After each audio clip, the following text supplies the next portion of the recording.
Hey all, it is time for Jason's Thought. This is a back-to-back double header because I got a lot of thoughts on my mind. And for this vlog, I wanted to talk about team culture. So, first and foremost, what the heck is it?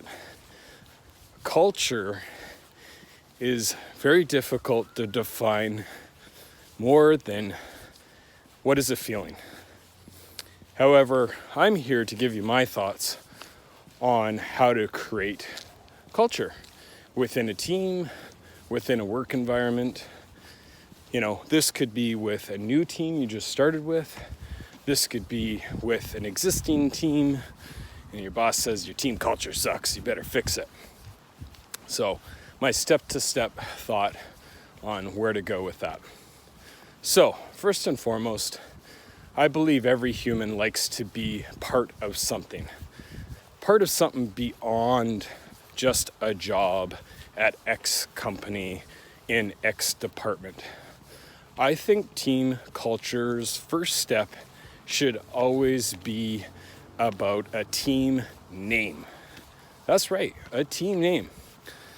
You know, if every professional sports team was named after the state and maybe city and had no name, no mascot, it really wouldn't be that exciting because everything you would think of would be reflective to wherever that state or that city or that province was.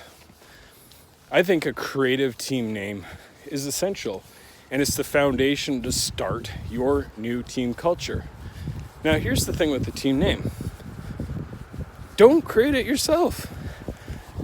Gain engagement with it, either by soliciting feedback to the group, whether it be a virtual meeting these days, or by email, or by some chat group, and allow every single person's thoughts and creativity to the name be heard.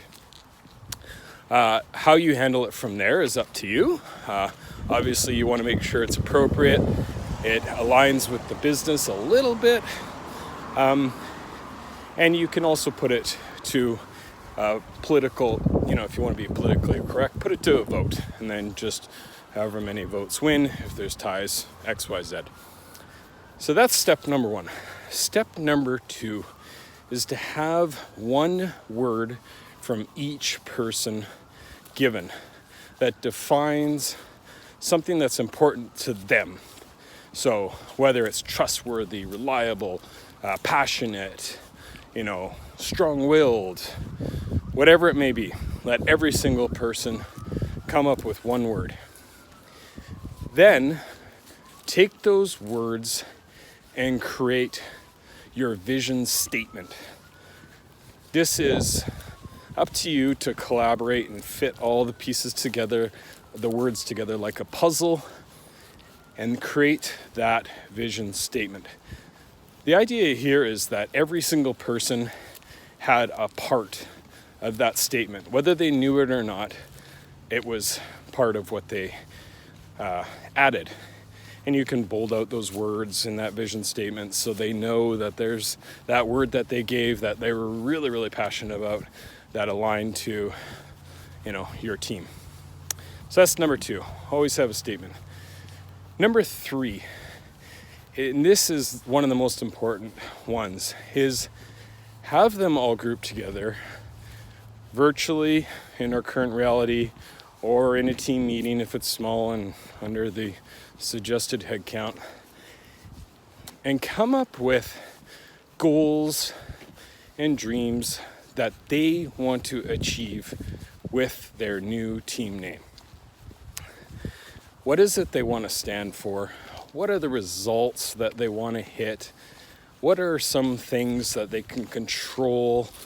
Like it's within their control, no matter what the environment is, they can still excel in X, Y, and Z, whether it's a result or maybe it's a task. Maybe it's making a store look beautiful and being the best looking store, whatever the case may be. Build a segment of goals that they have created. Do make sure though, if you are in a business that has certain goals, certain KPIs, or certain results that, either are critical to the business or, are critical to your pay structure or the success of the company, whatever it is, make sure you put those in there somewhere, because you don't want to leave those out when you're talking about what you're going to excel at. Next thing is to challenge the lowballers in those statements. Natural intuition with humans is we don't want to fail. And what will happen is people will undercut the goal.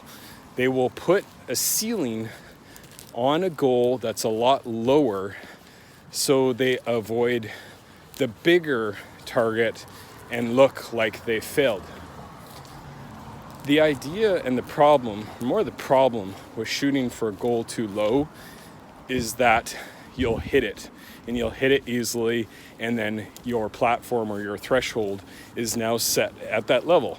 So although you want them to be creative and come up with the plans, it's really all about stretching it out. Don't let your ceiling be too low. The next step, and the most important part, is the behaviors on how they will make that happen. Now, you may have some protocols or sales structure or some kind of guiding principles to how you run a team, whether it's call centers or sales teams or whatever it is, any kind of protocols. You want to ensure you tie those goals to set behaviors, because those set behaviors are the things that you can follow up on and they've committed to, that will get them to their goal. So if they're short in hitting their goal, you can go back and say, hey, we committed to, this is how we were going to get there, and how is that looking for you right now? Based on what I've observed, maybe you see that they're not there. And these basic points, I believe, are the foundation of creating that culture.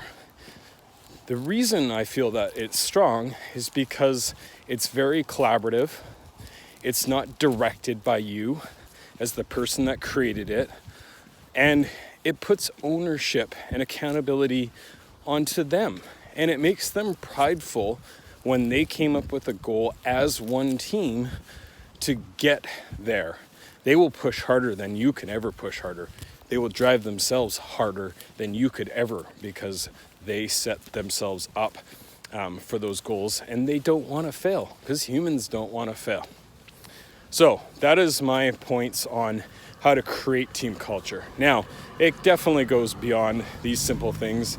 It's all about continuing to speak to the team name, celebrate the team name, call out the vision. If you have conference calls every single week or a couple times a day, a couple times a week, make sure that vision is on your agenda.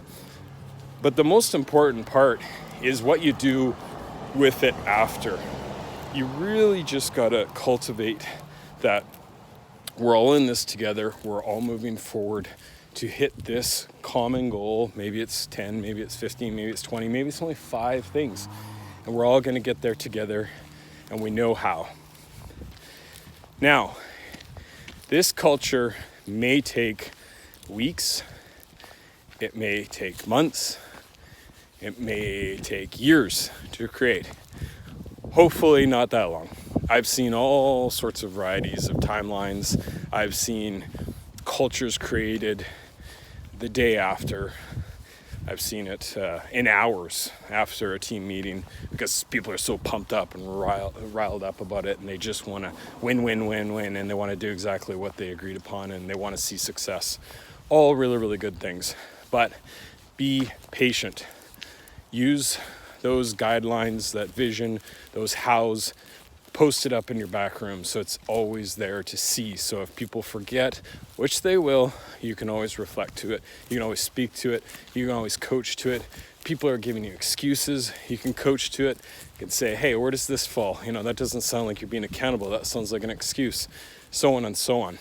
Now, the great thing about great team culture is that it can survive forever. So I've been in the business of multiple teams over my years, and I've been into places with teams that they just don't believe, they have no common goal, everybody's fixed mindset, there's no growth mindset, and they just keep on giving excuses. And with these principles, you can absolutely overcome that and create culture. Not everybody will stay, not everybody will buy in. Usually those that don't buy in will see themselves out. It happens. But if you know your goal of creating that culture is important to you, it's important to the business, stick with it.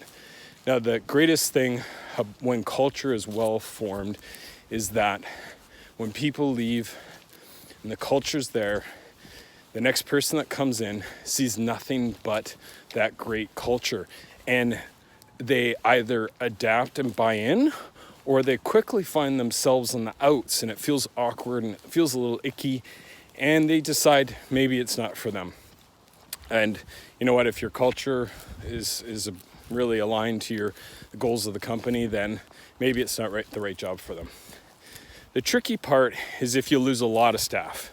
And maybe, let's say you had a staff of 10, and for whatever reason, it's probably promotions because you're awesome, and they move on into different roles, and you've got to hire 5 people, and there's 5 existing staying with you.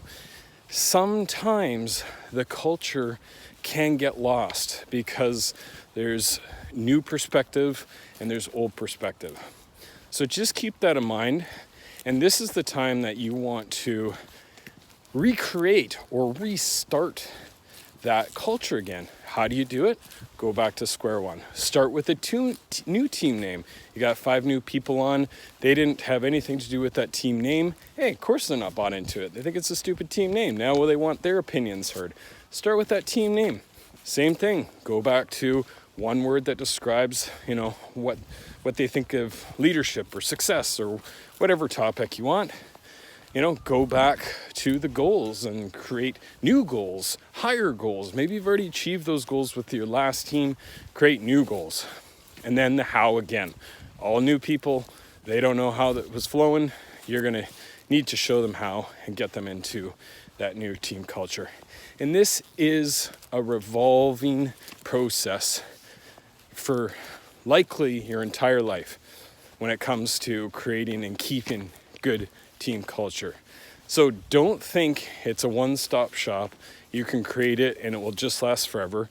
Sometimes it can, but generally speaking, as people move on and get promoted and go other places, you start to lose some cogs in the wheel, and you may need to start back at square one. But don't reinvent the wheel. Anyways, that's my 2 cents in this very dark mid-October version of Jason's thoughts. Hope you enjoyed. Be safe, be kind, stay strong.